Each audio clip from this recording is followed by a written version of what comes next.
So sometimes I get weird stories in my head, and then I make this plan to illustrate them and do them and draw them. That takes a lot of time, and I've had this one sitting in my head for like, I don't know, 3 years, maybe 4 years. It's a little bit like the growing up piece I did where the boy grows out of his house, but it's different. I don't understand it, and I don't know what it means, and I don't know why it has to be the way it is, but that's the way it comes up in my head. So, it's about, maybe it's 10 degrees outside, and I'm walking, and I come by this little pond, and I've been going back and forth on if it's too cold to do this outside or not, but this is like as good a place as any to tell this little weird story that I've been thinking about. So, hello, my name is Sally Jo Michelson Cooper. Welcome to the edge of my mind. Let's jump off.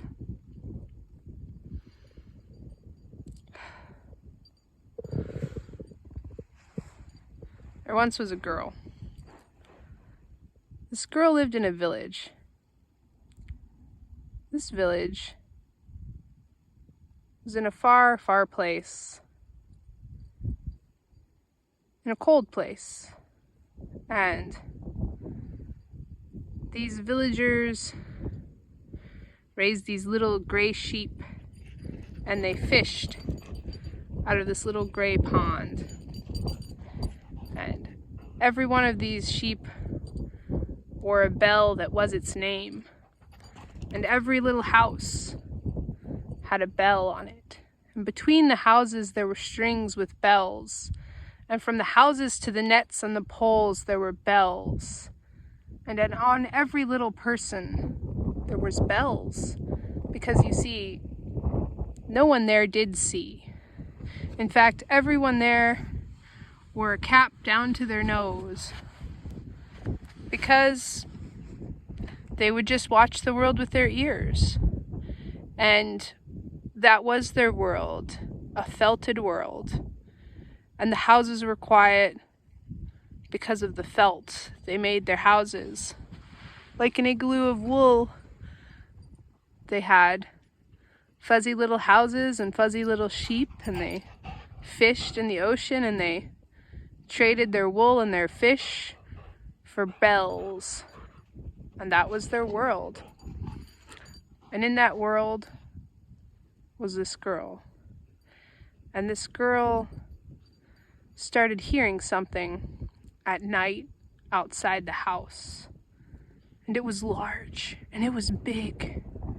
She told her father, she said, "Father, I hear this." He says, "Don't listen to that.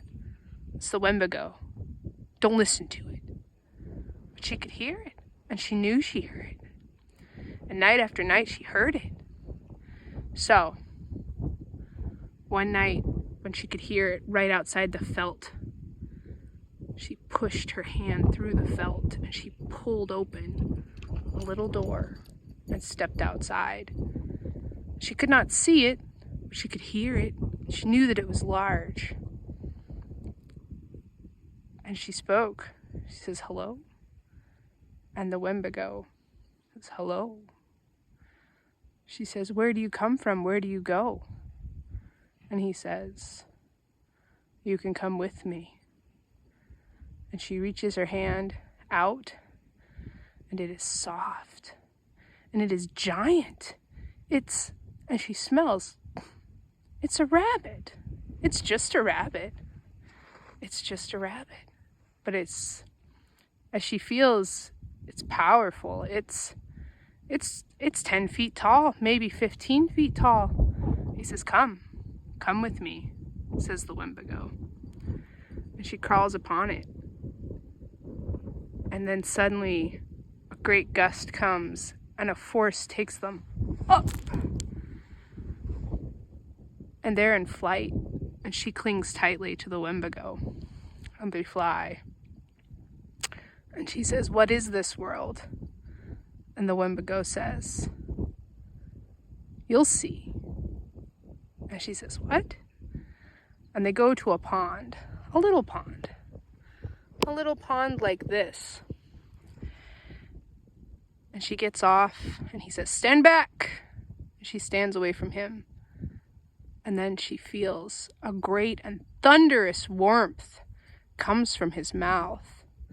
The Wendigo blows fire onto the pond. And as the fire blows onto the pond, there were 2 ducks sitting on the pond. And they swish to the shore, and she can smell them. And he says, eat them now." And she ate them. And as she ate them, she began to see form, and the world become outlined, and there were sticks of light and dark, and she shudders, and she can see the scale and the terror of her soft Wendigo. And she says, what else is there? He's like, tomorrow. So they sleep by the pond, and the next day, Wendigo blows fire on the pond again, and this time the girl can see the outlines of the flame, and she knows how massive it is. It covers the whole surface of the pond, and as it blows, the pond shrinks a little bit, and with that fire, 2 little fishes are roasted, and they lap up onto shore in the wind, and he says, eat them. And then she eats them, and she can see reds, and she can see browns. She's like, what else? He says, tomorrow. And the next day, he burns the pond again, and there's another 2 fishes, a different kind of fish, and she eats them. Now she is seeing shapes and reds and browns. She begins to see yellows and even little traces of greens. And the world is coming into form. And she sees that the Wendigo is white and also dirty and forlorn. And she can see herself. And she is beginning to see. She wears gray, and she cannot wear her hat. And then one more day passes, and the Wendigo burns the bottom of the pond, and these clams break open. And he says, eat them. And as she eats the clams, she can see the blue of the sky, and all the purples, and all the colors. And they spend a couple more days at the pond, and she wants to go home. So he takes her home. And she can see her village. And she embraces her mother and her father, and for a moment she is happy. But then she begins to understand, and she can see all the gray. She can see the colors the traders wear, and she can see the gray they live in. And discontent builds in her, but not just in her. You see, she moves differently now. She doesn't rely on the bells on the strings. She doesn't wear her hat. And to her family, her people, she has become monstrous. And a little time passes, and the discontent grows. And one day, they ask her, "Where did you go?" And she says, "I was with the Wendigo." And they said, yes, my dear, you smell of rabbit, and you act in terrifying ways, and you must go now." And she weeps, but the Wendigo comes back. And she says, "What now?" And he says, "Well, now you are more like me." And we go out into the world.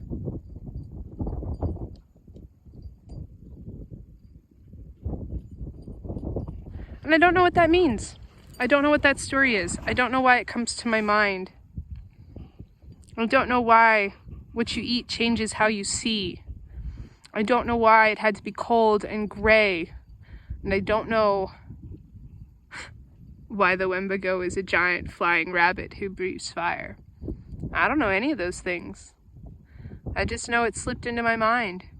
And it begs me to tell it. And so I do. I hope you're well out there.